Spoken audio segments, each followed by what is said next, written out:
صباح الخير عليكم، أسعد الله أوقاتكم بكل خير. اللهم صل وسلم وبارك على سيدنا محمد وعلى آله وصحبه أجمعين. إن شاء الله الليلة هتكلم لكم عن مجموعة دكتور شال اللي أنا استخدمتها. فكل مرة هعمل لكم، يعني هي استخدمت المجموعة كلها، بس كل مرة عشان الفيديو ما يكون طويل عليكم بوريكم مجموعة، يعني بوريكم حاجة تستخدموها. فدي جزء قبل كده صورت عليكم، ودي جزء من المجموعة. فحاجات طبيعية، هي ما طبيعية لكن بتخلي تفتيحك يعني من درجة لدرجتين.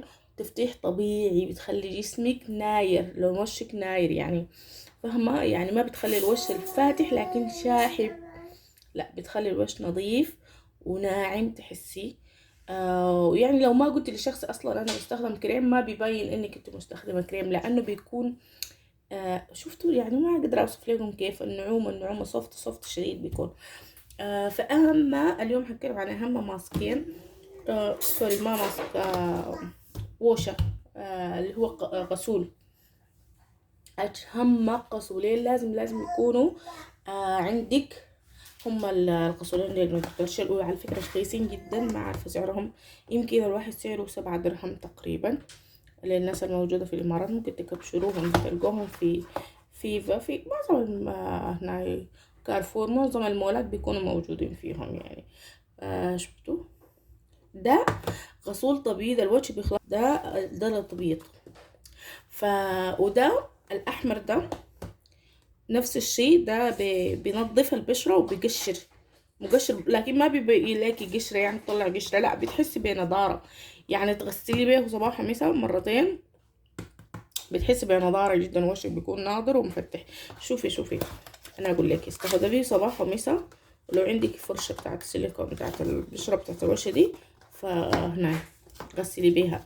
شفتي هذا، خدي كمية بسيطة، شفتي، خدي منه كمية يعني كده في طرف اصبعي واستخدميها. رهيب غسلي على الوجه والرقبة. دعكي في يدك اول، بعدين امسحي بيه الوجه والرقبه، بتديكي نتيجه حلوه شديد. والله العظيم زي ما قلت لك، اول ما تستخدمي بتحسي بفرق جدا، يعني مع الاستمرار رهيب. بعدين طبعا لازم عشان تستخدم المقشر ده لازم بعده مين؟ مرطبنا، لازم ما ننسى المرطب حبيبنا. تاني ده اللي هو الغسيل ده للتبييض، ده لازم مبيض للتبييض، لابد من انك تجيبيهم الاثنين مع بعض. يعني انا حاليا بديت بده، قبل كده جبت ده واستخدمته واحد وده نتيجة حلوة شديد. يلا هسه المرة دي جبت ده البراو. لما جبت ده براو حسيت بنتيجة حلوة احلى من لما كان ده. لما جبت ده فحسيت بنتيجة احلى مما كان ده استخدمت ده. فالاتنين مع بعض ادوني نتيجة حلوة شديد. يعني ده بالذات حسيت بتكشير واضح، يعني وشو هو ما في قشرة طلعت لكن في نضارة، فاهمة؟ يعني الوش بدأ ينضر من اول غسلتين 3، الوش بقى يظبط، فاهمة؟ ومعاه ده.